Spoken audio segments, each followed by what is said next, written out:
wabarakatuh. Waalaikumsalam. Mohon maaf Pak mengganggu waktunya sebentar. Di sini saya sebagai peserta calon guru bendera angkatan 5 mendapat tugas untuk mewawancari Bapak terkait dengan pengambilan keputusan dalam sebuah kepemimpinan. Gitu. Izin bertanya Pak, untuk selama ini bagaimana Bapak dapat mengidentifikasi kasus-kasus yang merupakan dilema etika atau rujukan moral Pak? Selama ini dalam pelaksanaan kegiatan di sekolah TK dan belajar maupun banyak sekali dengan etika yang terjadi dalam perjalanan sekolah ini. Di antaranya kemarin ketika awal pembelajaran dalam membagikan tugas mengajar gitu Mas, ternyata dari apa yang telah saya putuskan untuk membagi tugas guru, ternyata dilema etikanya, yaitu ada seorang guru yang disitu saya tugaskan untuk menjadi suatu kelas ternyata ditolak oleh wali murid, sehingga terpaksa kami mengadakan rapat kembali bersama dewan guru untuk mengatasi hal tersebut. Seperti itu Pak ya contohnya. Ya. Lalu bagaimana Bapak menjalani putusan di sekolah, terutama untuk kasus-kasus di mana ada dua kepentingan yang sama-sama benar atau sama-sama mengandung nilai kebajikan. Bagaimana Bapak menjalankan keputusan tersebut? Ya, kalau kita jadikan dalam permasalahan, yaitu ada dua keputusan atau kebijakan yang masing-masing kita tambahkan bernilai kebajikan. Nilai kebajikan yang sama-sama benar atau yang satu sama mengandung nilai kebajikan. Ya, yang sama-sama benar. Tentunya kita memilih satu adalah untuk tujuan.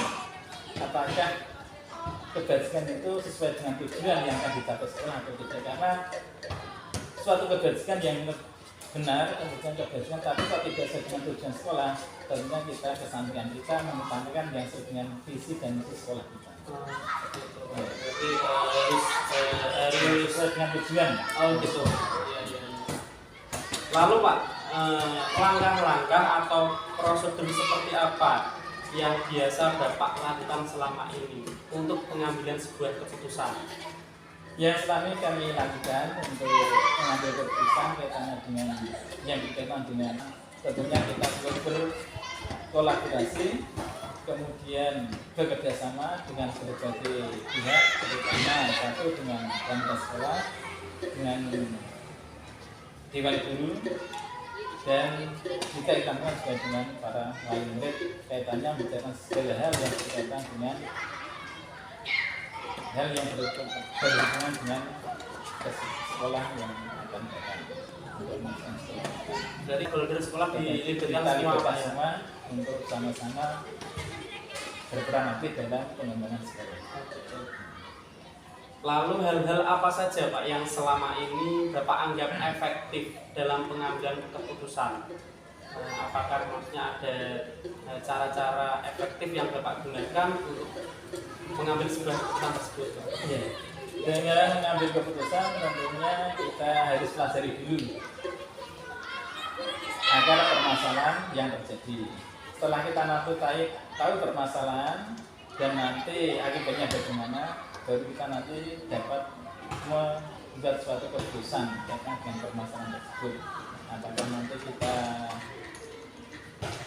bekerjasama dengan pihak lain ataupun kita bekerjasama secara individu, kita harus dulu tentukan akar masalahnya dulu. Jadi kita nanti bisa ngambil tindakan berikutnya yang tepat itu yang bagaimana.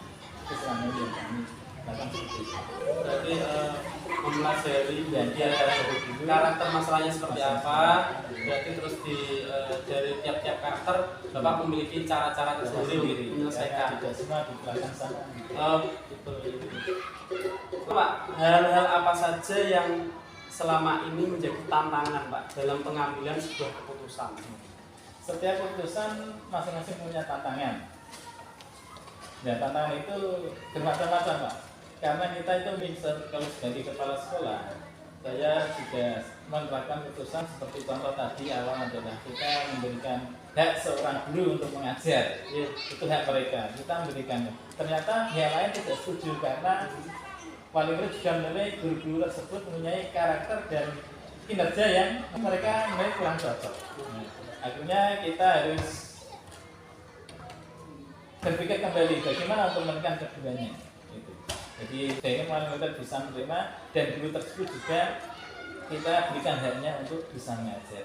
Akhirnya kita buat keputusan sehingga wali murid kemauannya tercapai dan guru tersebut juga bisa mengajar dengan baik. Dengan apa ya? Kita memberikan masukan pada guru tersebut, ternyata selama ini yang dilakukan dia adalah kurang baik menurut wali murid. Tentunya ke depan harus ada perubahan. Berarti untuk tantangan ini kembali lagi ke pertanyaan yang awal tadi adalah dengan mempelajari dan ya itu tergantung permasalahannya. Masing-masing punya tantangan. Terus ada contoh lagi, kita tantangan dengan yang namanya sekolah itu dengan warga sekolah di sekitar. Ya, contohnya selama ini yang kami hadapi adalah itu untuk tanah.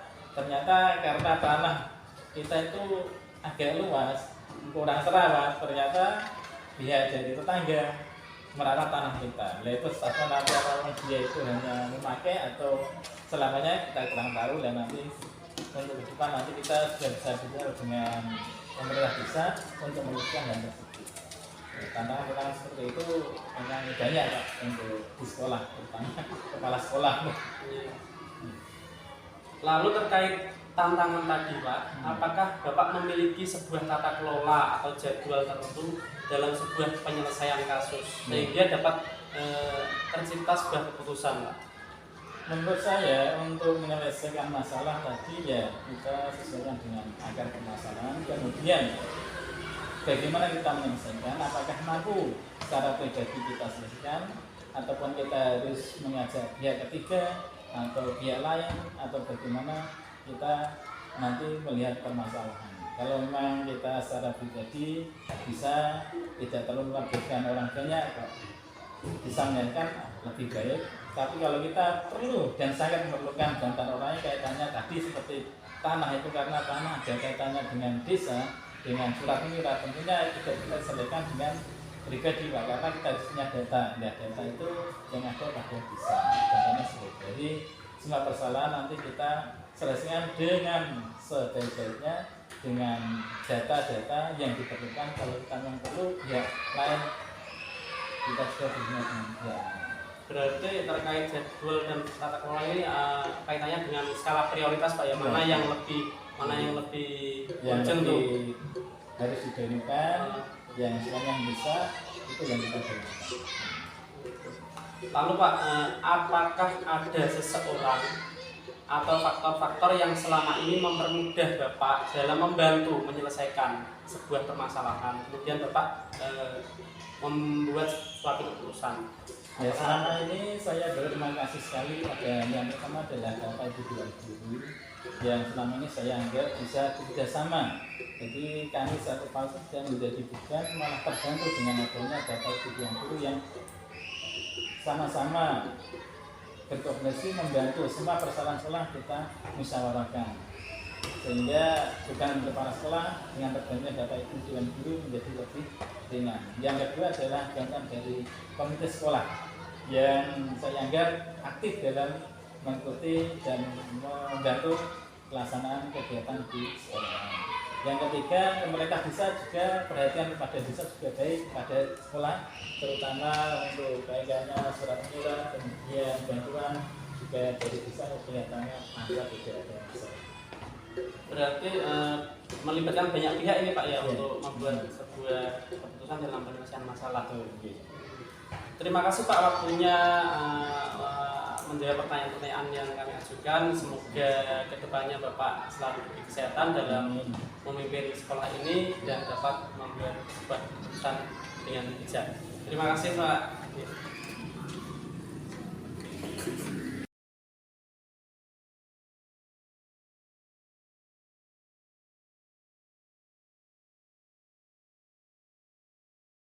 Assalamualaikum Assalamualaikum warahmatullahi wabarakatuh. Waalaikumsalam warahmatullahi wabarakatuh. Oke, selamat pagi Bu Ruby. Selamat pagi Pak. Oke, di sini kami selaku calon guru penggerak angkatan 5 dari Kabupaten Demak memohon izin dan meminta waktu sebentar kepada Bu Ruby untuk melakukan tanya jawab wawancara tentang pengambilan sebuah keputusan terkait kepemimpinan. Jadi, apakah itu ada waktu untuk kami wawancarai? Oke Pak, siap. Nah, seperti kita ketahui mungkin kalau SD Negeri Sedul 1 merupakan sekolah penggerak, pasti banyak kebijakan-kebijakan yang mengharuskan guru mengambil keputusan. Lalu bagaimana selama ini Ibu dapat mengidentifikasi kasus-kasus yang merupakan dilema etika atau keputusan moral? Terima kasih Pak. Untuk sekolah di negeri Sedul 1, selama menjadi sekolah penggerak, pada awalnya memang banyak sekali permasalahan yang kita hadapi, terutama berkaitan dengan etika kira. Dengan etika ini, kami dari Sumadewan Guru mempunyai kemampuan yang berbeda, mempunyai pendidikan latar belakang pendidikan yang berbeda, latar keluarga yang berbeda. Jadi saya sebagai seorang pimpinan juga harus bisa memilah bagaimana saya harus melaksanakan sebuah bimbingan, dan bimbingan tersebut pernah saya lakukan baik melalui individu ataupun kelompok. Sebagai contoh, melalui individu, pada awal program sekolah penggerak, kami juga membutuhkan seorang guru yang pendidikannya juga harus disesuaikan dengan zaman sekarang, yaitu harus S2. Saya memanggil satu-satu dan mereka pada awalnya tidak ada yang berminat. Setelah saya berikan beberapa masukan, ternyata ada 2 guru kami yang juga ikut program S2 dan alhamdulillah sekarang berhasil. Tapi sebelum mereka individu, kami juga melaksanakan rapat secara khusus. Saya sampaikan informasi apapun yang kami terima, kemudian saya sampaikan secara umum agar mereka bisa mengikuti. Ternyata keberhasilannya baru 2 orang guru yang bisa menempuh pendidikan tersebut. Karena apa? Sebuah keputusan harus saya laksanakan agar mereka tidak tersinggung secara pribadi. Karena bagaimanapun mereka mempunyai perasaan yang tidak sama, jadi saya harus bisa menempatkan dengan siapa saya mengkomunikasikan. Itu yang salah satu yang bisa saya sampaikan Pak. Ya, dari penjelasan Ibu mungkin bisa saya tarik kesimpulan bahwa paradigma dilema etika yang mungkin Ibu hadapi adalah paradigma tentang jangka pendek dan jangka panjang mungkin. Jadi guru ini memikirkan tentang jangka panjangnya untuk dewan guru yang akan menempuh S2 jadi mungkin. Lalu selama ini bagaimana Ibu menjalankan keputusan di sekolah, terutama untuk kasus-kasus di mana ada 2 kepentingan kelompok yang sama-sama benar atau sama-sama mengandung nilai kebajikan? Bagaimana? Iya. Kebenaran dan kebajikan. Salah satu contoh Pak, ini tentang diagnosis kepada peserta didik. Ini untuk kebajikannya yang pertama, di dalam pembelajaran nanti agar guru bisa membedakan. Diferensiasinya bisa terlihat nanti di dalam kelas. Langkah awal adalah guru harus melakukan diagnosis. Ini adalah untuk kebenaran fakta yang akan dilaksanakan oleh seorang guru. Kemudian kebajikannya agar siswa atau melalui mereka nanti tidak tersinggung. Loh, kenapa anak saya kok di kelompok ini? Ini adalah unsur yang kami anggap sebagai kebajikan untuk peserta didik dan kepada orang tuanya. Kemudian kebenarannya agar guru nanti dalam mengelompokkan dan pembelajaran nanti tidak salah. Anak yang berada di kurang jangan sampai nanti ikut kelompok yang anak yang sudah mampu, jadi mereka akan tertinggal. Jadi guru nanti paling tidak ada 2 kelompok yang bisa dikelompokkan di sana dengan harapan agar apa nanti bisa fakta kebenarannya ada, fakta kebenaran ada. Oh, berarti Ali ini harus berada di sini. Berarti penanganan gurunya adalah tidak salah. Kemudian kebajikannya orang tua akan menyadari, oh berarti anak saya ini harus banyak belajar di masalah mungkin hitung atau numerasinya, kemudian dalam membacanya kurang paham. Jadi antara guru, murid dan orang tua harus kerjasama untuk kedepannya biar anak-anak nanti bisa dibawa ke lebih apa ya, lebih spesifik lagi agar juga orang tua menyadari kemampuan anaknya. Jadi koordinasi antara sekolah dan orang tua tetap kami lakukan. Ya, menarik sekali Bu. Lalu langkah-langkah atau prosedur seperti apa yang biasanya Ibu lakukan selama ini ketika menghadapi suatu permasalahan dan untuk mengambil keputusan tersebut? Ini masih berkaitan dengan pembelajaran. Iya. Terima kasih. Yang pertama Pak, ini terus terang kami setiap minggu ataupun secara tidak langsung kami setiap minggu itu mengadakan koordinasi dengan guru. Coaching secara intern di sekolah kami. Kemudian saya menanyakan permasalahan yang dihadapi oleh guru tersebut. Dan dalam pembelajaran pun saya sarankan apabila nanti dalam pembelajaran membutuhkan biaya, sekolah siap membiayai. Contohnya untuk pembuatan alat peraga, kami sekolah juga menyiapkan dana untuk keberhasilan. Jadi kami tidak hanya fokus pada istilahnya sarpat dan sebagainya, tapi pembelajaran juga kami fokuskan dengan harapan agar tujuan dari pemerintah untuk mewujudkan anak profil pelajar Pancasila itu akan terwujud. Itu dengan cara tadi sekolah memberikan sarana tentang alat peraga, kemudian tentang model pembelajaran pun guru kami berikan workshop ataupun kami berikan juga. Betul, menarik sekali itu. Berarti intinya bisa ditarik kesimpulan bahwa Ibu melakukan coaching dulu terhadap semua dengan guru tentang apa yang mereka hadapi, kemudian Ibu coba memberi solusi ya. Lalu hal-hal apa saja Bu yang selama ini Ibu anggap efektif dalam pengambilan keputusan pada kasus-kasus dilema etika? Terima kasih Pak. Sebenarnya hal yang itu semua orang bisa melaksanakan, yaitu antara seorang pimpinan dan seorang istilahnya bukan atasan dan bawahan, tapi seorang pimpinan dari rekan kerja itu harus dalam hati kecil masing-masing harus ada rasa keikhlasan bahwa saya mempunyai tupoksi seperti ini. Apabila pimpinan mengingatkan berarti saya mempunyai kekurangan. Itu harus kita sadari betul-betul, dan seorang pimpinan tidak boleh istilahnya membeda-bedakan si A lebih pintar, si B lebih pintar. Mereka mempunyai kelebihan sendiri, mempunyai kekurangan sendiri.